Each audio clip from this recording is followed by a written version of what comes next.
Hey, thank you so much for tuning in. I have the amazing badass grandma, CJ Scarlet, here with me today. And we're talking about the podcast we did last week that just came out. And just, I wanted you to get to know her a little bit better.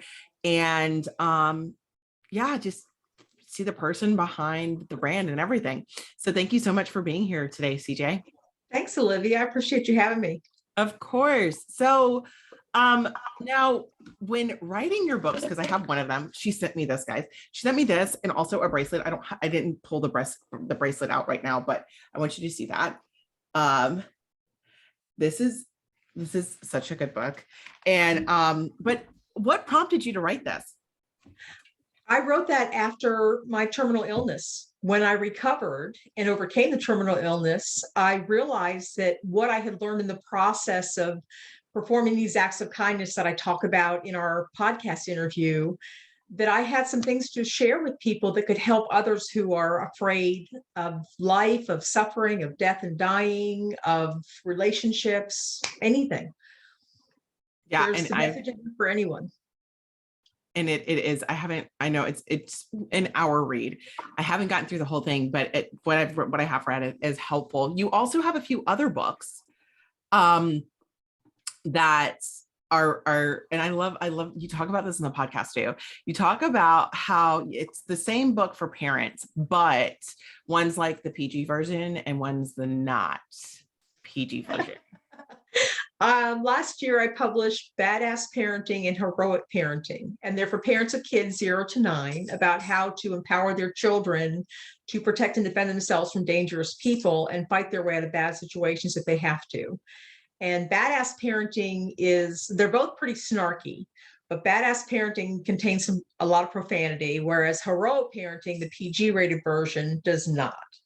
And it's interesting because the books sell 50-50. I put a warning label on Badass Parenting on Amazon and on the book itself, saying that if you're easily offended, you want to buy Heroic Parenting instead of Badass Parenting. So half the people buy it and half the other half buy the Heroic Parenting. It's just so interesting how our society is.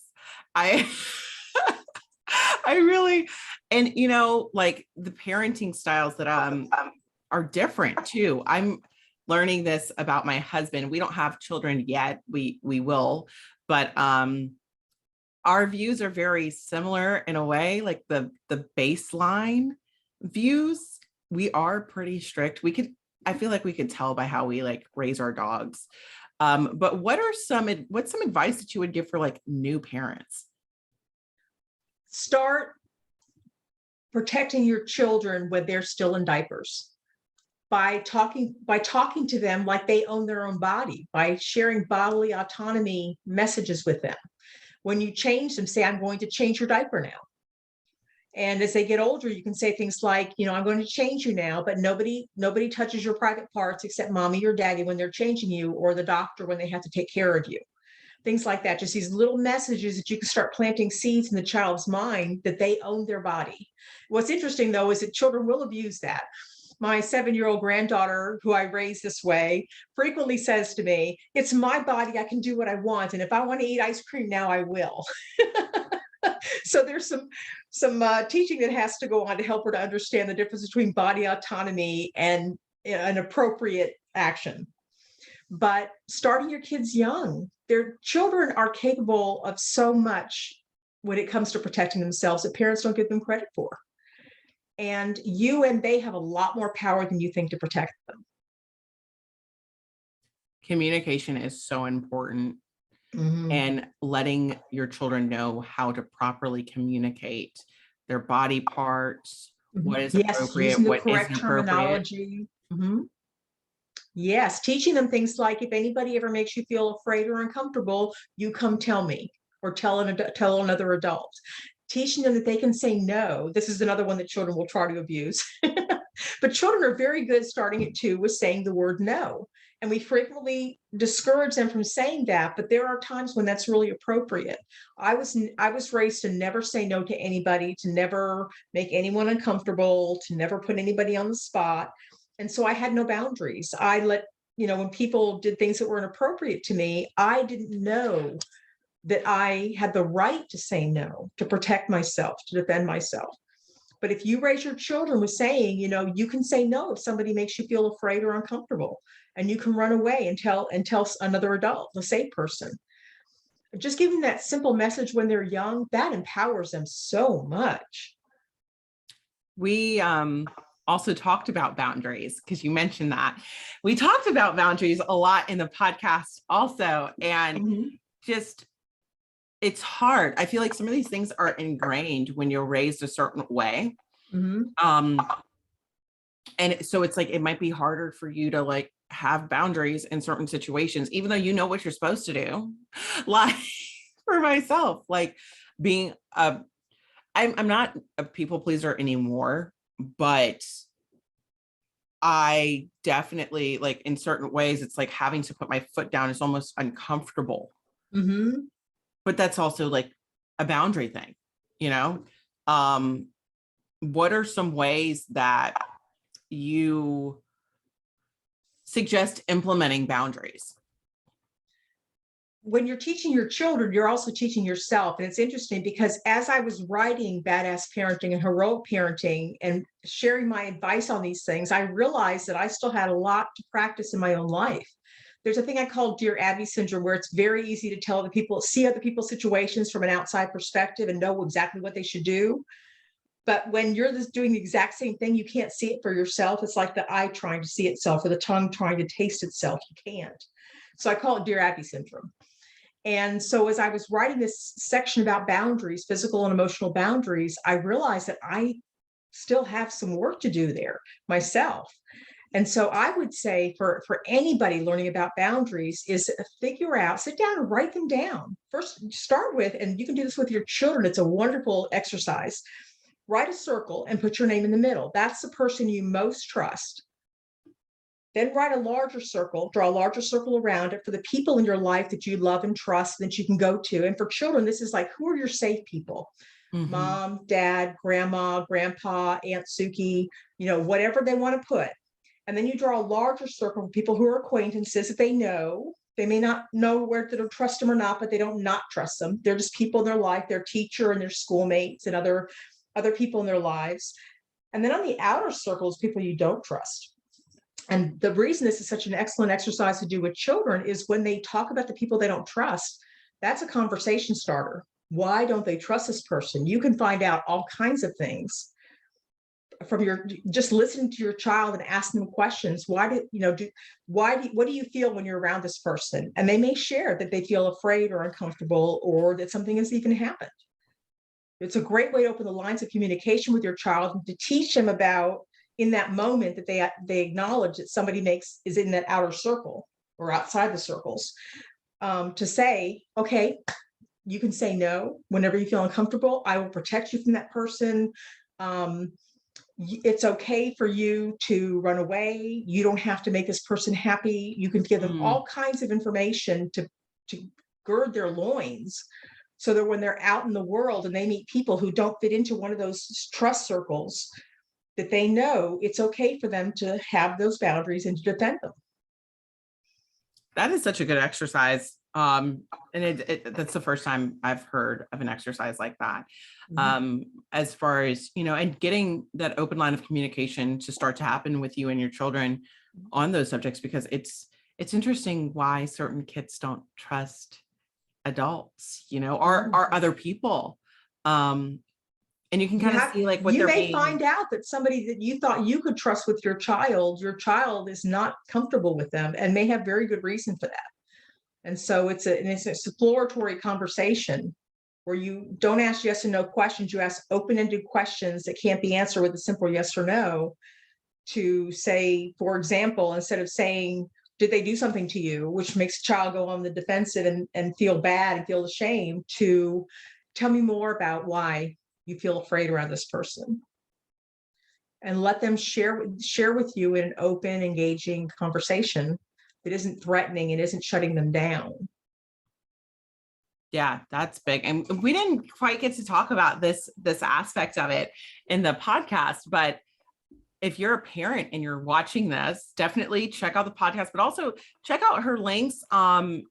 if you're watching this on YouTube, I'm going to have our links linked below, and I'll have it in the comment section on Facebook. So you can check out our links as well to, to see your books and check out our website and all of the other cool things. Now, I'd love for you to share how you became the top, or like the one of the 100 Happy 100 happiest people on the planet. Yes, yes. Marcy Shimoff is a best-selling author, and she appeared in The Secret and a number of other documentaries. And she was writing a book called Happy for No Reason. And she selected my story about how I overcame this terminal illness by performing acts of kindness, and included me among her happy 100 people that she chose. That is so cool. It is so cool because I feel like one of the happiest people I know. I really do. And I never expected to achieve this place of peace and happiness in my life. And so it's just a delightful surprise. Every day it's a delightful surprise to realize this is my life now. From going to being traumatized and dysfunctional and victim thinking and all those other heavy, heavy, dark thoughts, to living a life where I love myself genuinely. And that frees me up to love other people genuinely. And for those of you that don't know, this woman was a Marine. There's not many female Marines in general, but especially in your demographic, there's not many. And just seeing the types of things that you've gone through from that, and the types of people that you've worked with and everything. This is not a woman that has had like some easy life, guys. It's so, because I know that there's somebody being like, oh, well, easy for her to say. There's always that person, but you don't know. You cannot judge a book by its cover. You do not know somebody's story. No. And I said this in the earlier interview, everyone is fighting a hard battle that we know nothing about. It's so easy to look at another person and think, well, of course she's prettier, so she can have this, or she's luckier, or she's more successful because. And when we minimize somebody's experience that way and deny them their humanity like that, we deny ourselves our own. And being jealous of other people, I love this. Being jealous of other people is dangerous. And so you have to watch your thinking. So whenever you start to say, well, that's because she's rich, or that's because she's beautiful, or that's because she's lucky, you're limiting what you yourself can have. You're placing a boundary around what you yourself can have. You should wish them well. Well, she must have worked pretty hard for that. Yes, she's lucky, but I can be lucky too.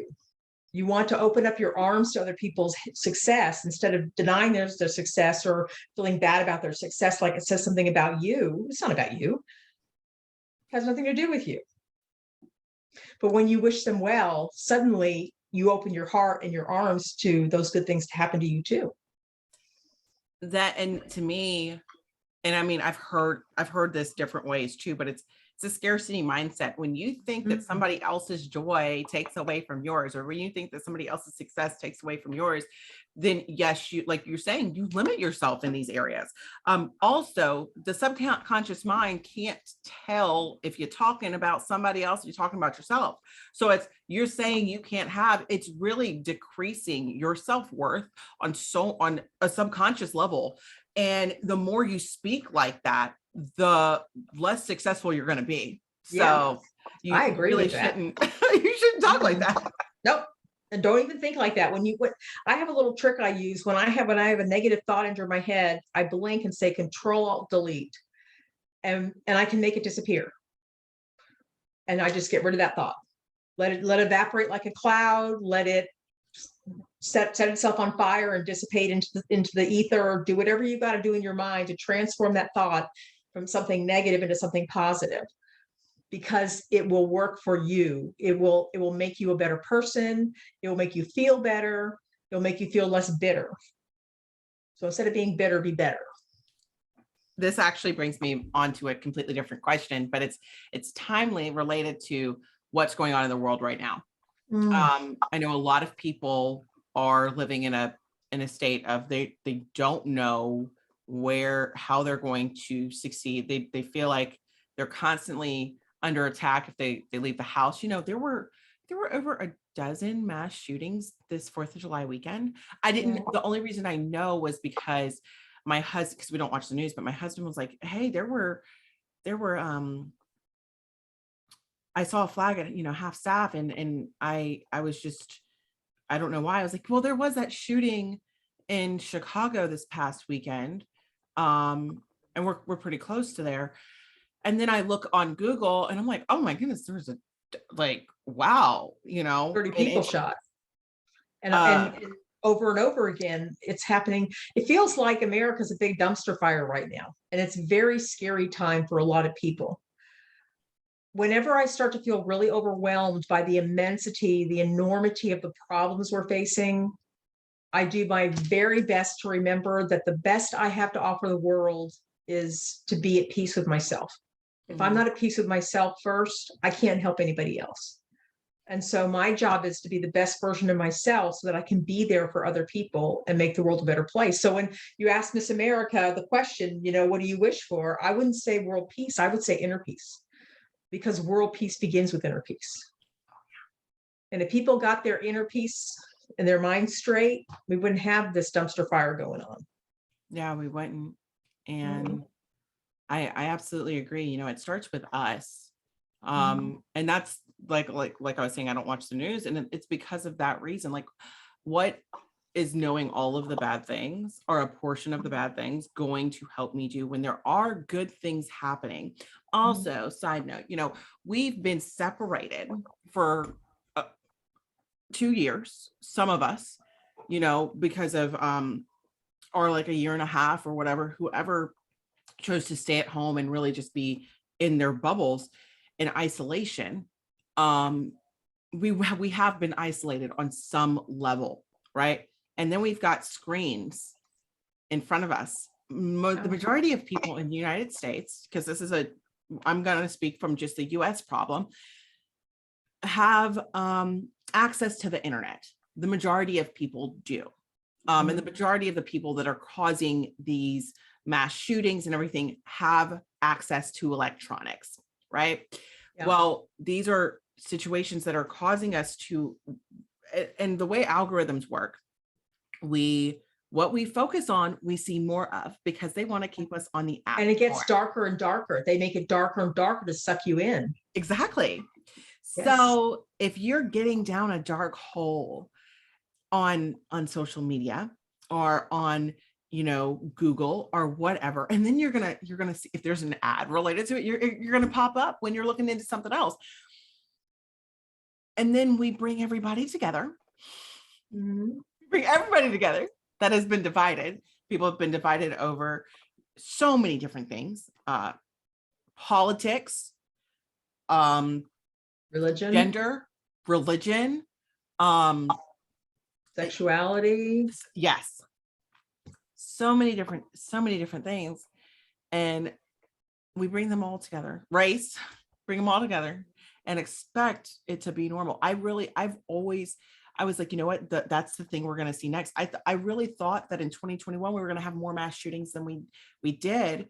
And now, and it's not like I wish this, I was just like, that to me, that's what happens next because of the type of people we're dealing with. We did run out of toilet paper. Yep. Like it was almost end of times kind of situation for a while there. Now then the baby formula shortage. I mean, it's almost like we don't know what's going to happen next. Right. What's going to be next? We're decreasing our critical thinking skills. I'm not saying everybody's like this. The people that are interested in this type of stuff, this is not their problem. But there are a big majority of people that it is like, and I think it's so interesting. And yes, we have to just be better because we can't change them. Like, we have to start with us. We have to, for one, be more accepting and stop being so judgmental, stop being so critical of everybody, and like thinking that everybody has to agree with you for them to and that they have to follow your views. That's one thing. I mean, it's one thing to believe what you want to believe. You can believe the craziest thing in the whole wide world, and I respect and honor your right to do that. It's when you want to impose your beliefs on somebody else that it gets really dangerous. And that's a lot of what's happening today with the race and sexuality and the gender and the Roe v. Wade and everything else. And it can feel like you're drowning in the bad stuff, but you're right. Sometimes when it reaches that point, unplug, because Yes. literally the algorithm, you're right. They make more money by making it darker. By the more they outrage you, the more you'll consume. The more outrage you get, the more you'll interact on Facebook and start writing flaming texts and tweets and everything else. When you find yourself reaching that point, folks, unplug. Because you have to. I just finished reading a book. Oh my gosh, what's it called? I want to say it's called Switch. I'll get you the name of it so you can post it. But it's about how the algorithms work and how it eats up our time and occupies our attention and makes us more divisive and makes us more angry and more willing to go off on a mass shooting. And it encourages these things. And they intentionally do, they don't intentionally do this to encourage shootings. They intentionally do this to get us to consume their products, their online products, their digital products. And it's not making the world better. It's making the world bitter. So yeah, you've got to fight for your peace if you really want it. yeah. You know, you've got to question some of the things that you're doing. You know, I me being a Christian, I've seen with the Roe versus Wade situation, I've seen some very, very hateful things from what would be considered my side, being a Christian, you know, and that's not even what we're supposed to be about, you know. And me being a person that was pro-choice, I was raised that way.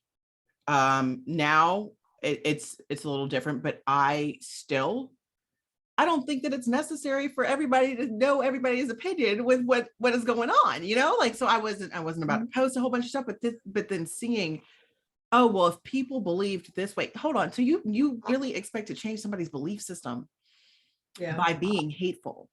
You expect somebody, oh, well, if they were just doing what God's will was, I'm sorry, if they haven't even accepted God into their heart, what makes you think that they will? Yeah. Like, and it's on both sides. It's on every side. Everybody's doing it. I mean, the people who believe they're right feel so righteous about it and so angry about anybody who doesn't believe as they believe, that both sides are just being their worst possible selves. And that's how we see it with politics too. You know, in 2020, you know, people don't realize how similar they are. Yeah. Even though they're arguing for different points, they're so similar. So it's like really taking yourself out of these situations. I've stopped commenting on a lot of things because is it really important? Is to me, I feel like a lot of it is a distraction from getting us to where we actually need to be. You know, a lot of the people we have other purposes in our lives than to be commentators on different situations. The best antidote to outrage and anger at another side, whatever side that is volunteerism. When you get out in the world and you start helping people, you do realize that we are the same. We have different beliefs about certain things, but we're all humans doing the best we can, trying our best to be happy in whatever version of happiness that is for us. And we're not that different. And so when you get out there, you start performing acts of kindness, you start extending your generosity to other people and express gratitude for them, they will give you the best of themselves back. It's online that it's become so dangerous. And again, online was literally built to be that way, to create this monster that we've got in our hands. So it's funny that I say to unplug when we're actually online, but one version of unplugging is to get off the divisive sites and go on to the blogs and the podcasts and things like that talk about the positive things, about how to be better, how to do better, how to live better, how to be happier. That's an antidote. I absolutely agree with that. And honestly, December, I really realized like social media is not social. What we Mm, do is just look at people and create stories about what their lives are. And then of which we know nothing. I, I don't know if I told you this, but when I saw that I was doing this, I was like, oh, I've got to stop, because it was when I was first isolated, because of Mhm. COVID. We're first quarantined all in the house, and I'm getting to know people by social. So you see a comment that you don't like, then you go and look at their profile, and then you just create stories in your heads about these people. I was doing that, and then I saw myself out to eat, looking at a person's outfit, like looking at what they were wearing. I'm like, oh, they're this. I'm like, hold on, wait a second. I have not said a word to them. And I was realizing, I'm like, if I'm admitting that I actually do these things, how many people are actually doing these things and not even Everybody. aware? Yeah. Most people, I mean, the fact that you have that awareness is amazing, because most people go through their lives kind of in sleep mode and just think and judge and think and judge. I want to make a point about observation versus judgment, because sometimes I judge myself too harshly. I would see somebody and make an observation of they're too heavy, or they're black, or they're Chinese, or they're white, or whatever. And I would feel like, oh my gosh, I just made a judgment about them. No, that's an observation. A judgment is when I make up a story and make a decision based on that observation that puts them in a category that's completely made up in my own head. I was definitely judging. Like, Yeah. I'm definitely. We've all been there. We have all been there. I still catch myself all the time. It's a constant, it's like people think, well, one day I'll stop doing this stuff. No, it's a process. You don't ever arrive. It's a journey that's what's teaching you. And the people who challenge you, the ones that tick you off the most, the biggest butthead, I always say, is the best teacher, because they're the ones that are helping us to see ourselves, or holding up a mirror to us and saying, you're judging again, or you're being impatient again. I'm your patience teacher. I'm your judgment teacher. So they're really there for our growth and benefit. And once we recognize that, suddenly they're no longer our enemy. Yeah. Suddenly we can view them as, oh, thank you. Thank you so much. I appreciate you. So when I get impatient when I'm driving and I have an impatient streak in me that's a mile long, I constantly am reminding myself and catching myself and saying, thank you, patience teacher, for reminding me to slow down. Until the next time I catch myself. You know what? It isn't even with driving anymore, because I've come to this different level of acceptance with people that are driving. I assume that at least 45% of the people that are on the road are under the influence. So I'm gonna just let them drive crazy and just, Wow. Mm-hmm. I live in Illinois. Yeah. Marijuana is legal. I know more people that smoke weed or drink excessively than I do that don't. It's Wow. actually rare. And it's not even like I live a sober lifestyle. It's not even like I choose to. No, I'm aware of the alcohol abuse and just self-medication. There's no telling how many people are on Percocets or anything else like that. Yeah. So you're So many right. Probably people. half the people out there are impaired in some way, or absolutely exhausted, and they're driving drowsy. So I just go out assuming, you know what? I don't know who has a gun too, I don't know who's under the influence.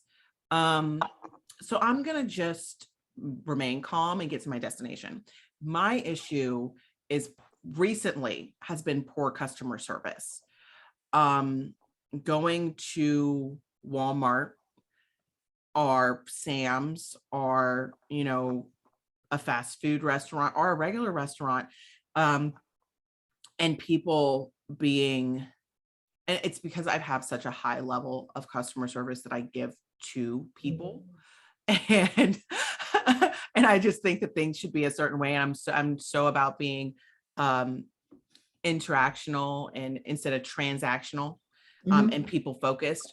And I think that that's a problem that we're having too, not just because of technology, but just because of people's attitude problems. Like they act like someone forced them to do their job. That is where my, and patients really are like, just like, I just don't get it. I'm so, and I'm such a stickler for the, for these types of things. And I don't, that's something I have to, I'm trying to work on, because And we all have these little things we have to work on. We were talking earlier about boundaries. And I talked in our podcast interview about love and joy and light and goodness and all this other stuff. And I find myself embroiled this week in a problem with my sister that has got me so resentful and angry. And all the feelings that I like to tell myself I don't have anymore are just coming up. And my first instinct is to shove them back down. It's like, I don't want to be that person. I'm not that person. I'm trying to give myself the space and the grace to say, okay, I'm feeling this way, honor it because it's there. I can't deny that it's there. And look deeper. Where is this coming from? So instead of judging myself, so I'm judging my sister, and that's causing all these feelings. And then I start judging myself. I'm a bad person for having these bad feelings, these negative feelings. But giving myself that space and that grace to say, okay, I'm not a bad person. I'm having feelings. Where are these feelings coming from?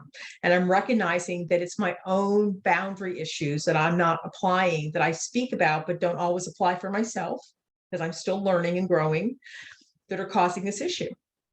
And everybody's grappling with something or some things, usually multiple things. And this one happened to jump me while I was sick with COVID. And so my defenses were down and I'm just right stuck in the throes of it. When you're sick, when you're low energy, all of those things, like for me, especially, like that's when I say it's the devil. That's when he likes to creep in and be like, oh, remember this? You thought you passed Your this. defenses are down. There's another level. Yeah. Yeah. So yeah, remembering to like just be learning about yourself as you are ever growing. And that's something that I have to work on as well. And we all do. And the beauty of it is that most of the people I know in my circle, I know good people who are trying all the time to be the best versions of themselves. Everybody is fighting that hard battle. Everybody is constantly struggling with these emotions, jealousy, anger, resentment, and they're doing the best they can to transform those into something good. Some people don't handle it very well. And that's where we get bad actors. We get people who are turn into trolls online or shoot up people at a 4th of July parade.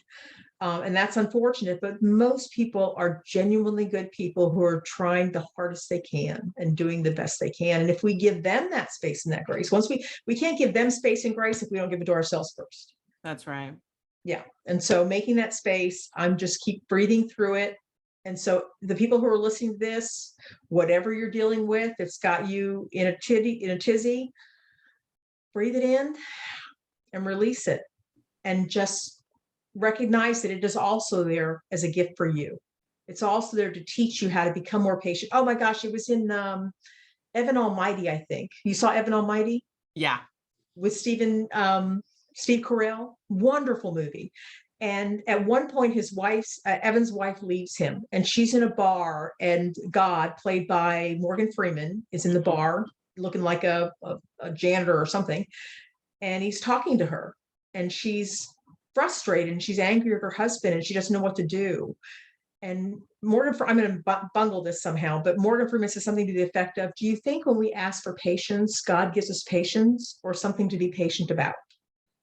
Do you think when you ask for love, he's just going to give you love or something that's going to test your love, your ability to love? That's how we get the good stuff, is through transforming the challenges that get us all worked up. Those are not bad things happening to us. Those are gifts. If we recognize them as gifts, then we can turn them into something good. It's when we start judging and blaming ourselves or judging and blaming other people based on those feelings that we're getting that it turns to just chaos. Yeah. Oh man, this was so good. Well, guys, definitely check the links below. You got to check out the podcast. You got to just go and see what CJ has for you. Check out her books. There's so much value here. And I just thank you so much for sharing Thank you, Olivia. wisdom and your time with me today. I'm delighted. Mm.